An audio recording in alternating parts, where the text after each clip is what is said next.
Hello everyone, Colin Canet here for Woodwork Web.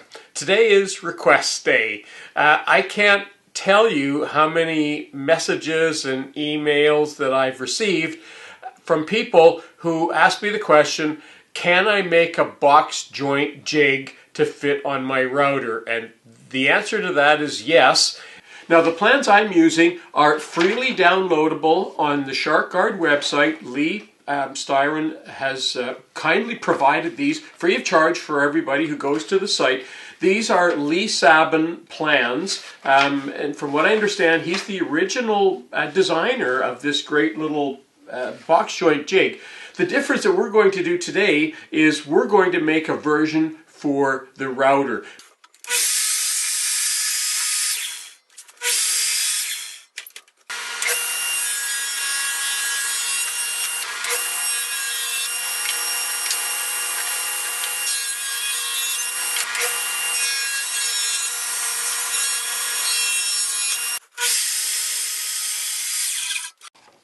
Now we need to cut out this notch area here on the inside carriage. Well, I went to the table saw and cut the straight lines. I raised the blade all the way up, and with a special jig that I could hold this down to keep my hand away from the blade, I made those two cuts, but I still have to finish it up with the bandsaw, so it might have been just as easy to do it on the bandsaw to begin with.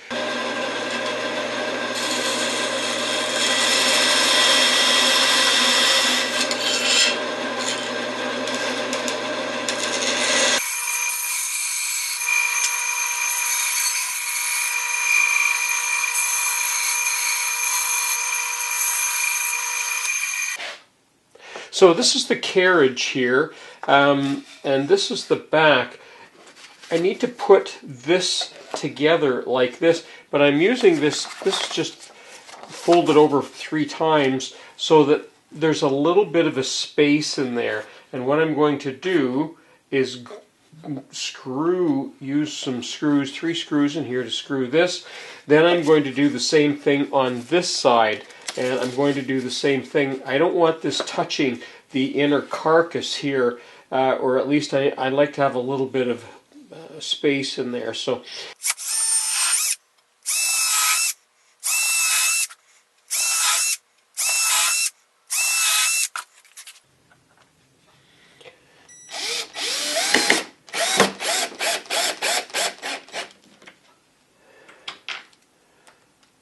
I've moved over to my table saw, and I've put a screw in each side in the bottom because I want to be able to adjust this a little bit. This inside of this carriage wants to be absolutely perfectly vertical, and that's why I'm at the table saw, to make sure that I get it as perfectly vertical as I can.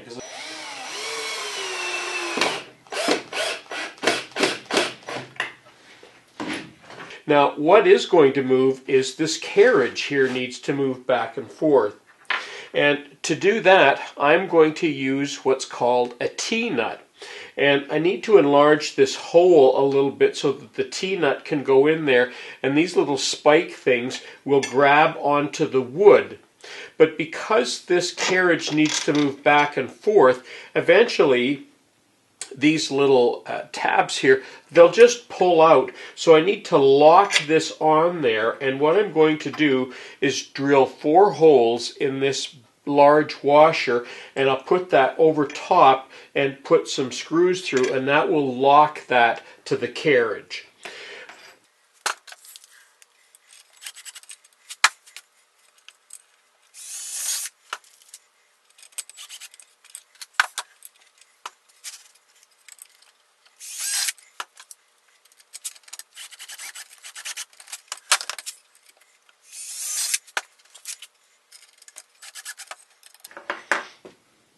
The assembly I'm going to do next is, this is the front part of the carcass, and I'm going to glue it on first, then I'm going to glue the second part, and here's the carriage that moves back and forth. The reason I'm putting this on first is because I want to align the fence, or the carriage, the fence on the carriage, I want to align it perfectly. So I use a parallel board, something like this. and align it perfectly. And the reason I want to do the assembly this way is because there's going to be a single point here, which is the router bit, and I need to be able to align it with the miter slot in the table, and the only way to do that and know that the actual fence on the carriage is aligned properly is to use this as the aligning tool. So I'm moving along here. What I've done is I've fastened the two sides on, and the center carriage that's going to move back and forth, that's the next thing I'm going to do. And I've got a piece of parallel board in here, and I've used that to make sure I get this fence absolutely parallel, and that lines up with this board, which is now what I'm going to fasten in. And the way I'm going to do that is I'm just marking the glue line and the mark line on both sides all the way along. And now when I take that out, I can put glue in there and clamp it and fasten that in there, and I'll know that that's in the right position, that the front of this is, I'll be able to line that up with the router bit. So that's what I'm going to do next.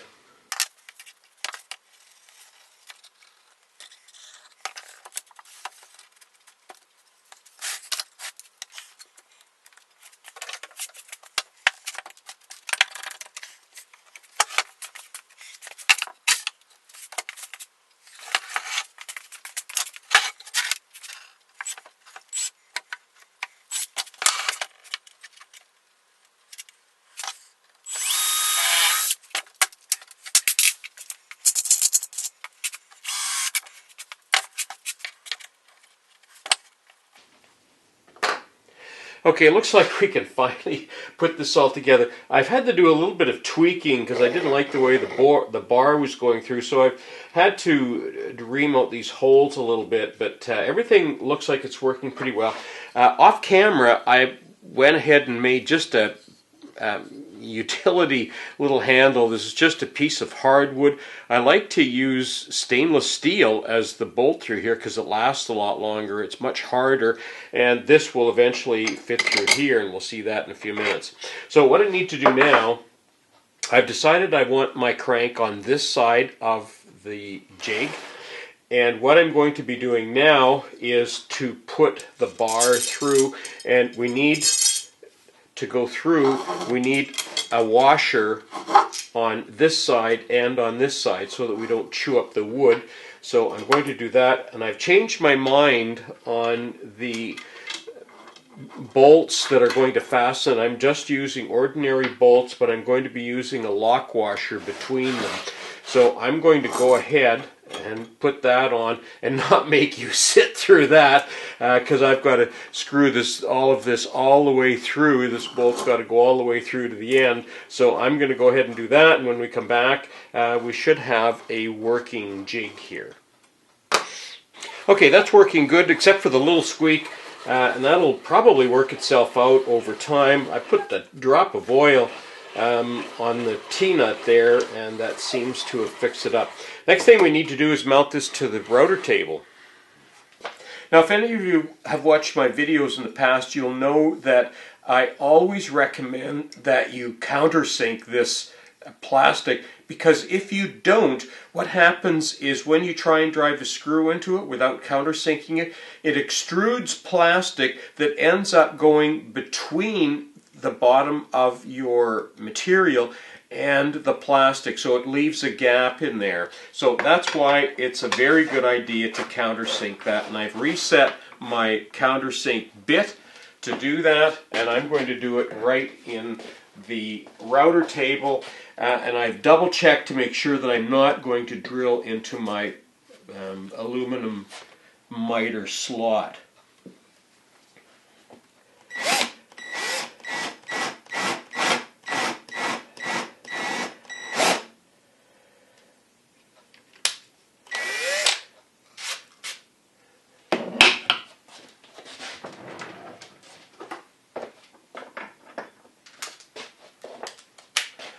And double check your screws too to make sure that you're not drilling into your router table.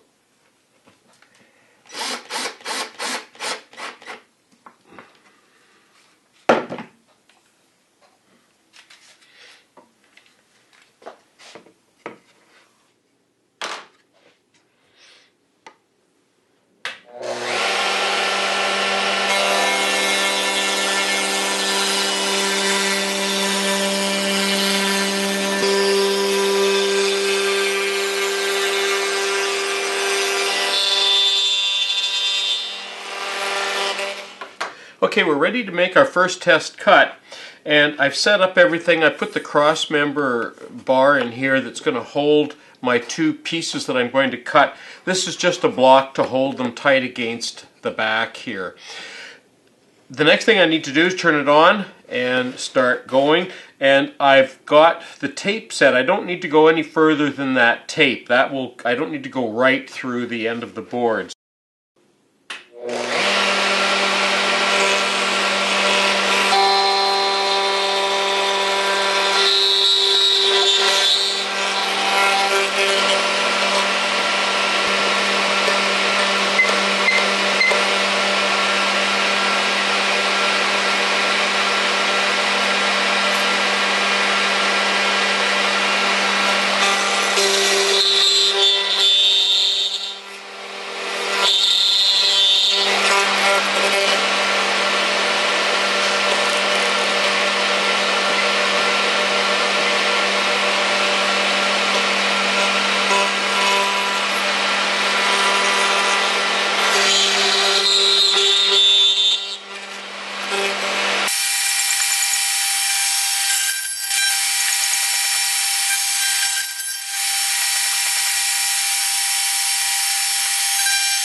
Try that joint again. I don't have tools running. Yeah, that goes together good. It's a nice tight joint. The pins could be a little bit longer. They should be a little bit proud, but yep. Well, and that concludes our video on making the box joint jig to fit on a router. And it gives a really nice tight joint, almost too tight. You may need to trim the pins a little bit to get it in there, and of course they're going to be glued anyway. But what I like about it, it's a really crisp joint. If you haven't already subscribed, we ask you to do that. Like us on Facebook, follow us on Twitter, and don't forget to read the article, because there's going to be some things that I'm going to talk about in the article that I don't have time to on the video. So just some little tips and tricks on putting it together and making a successful build for you. I'm Colin Canet for Woodwork Web. Thanks for watching.